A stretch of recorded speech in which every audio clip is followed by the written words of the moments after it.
இப்போ சில நேரத்தில் சீஷர்கள் வந்து ஜெயிக்க முடியல அப்படின்ற மாதிரி ஒரு சூழ்நிலையை பார்த்துட்டு அப்பா கிட்ட சொல்கிறாங்க.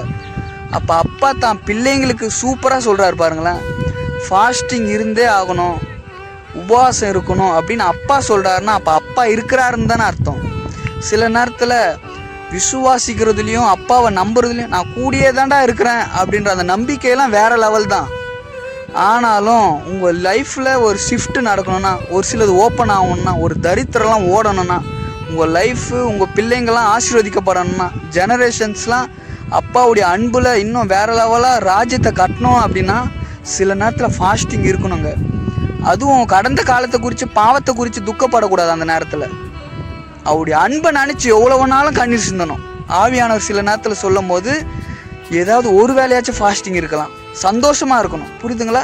ஆமாம், தப்பு இல்லை. ஆமென். Thank you Jesus.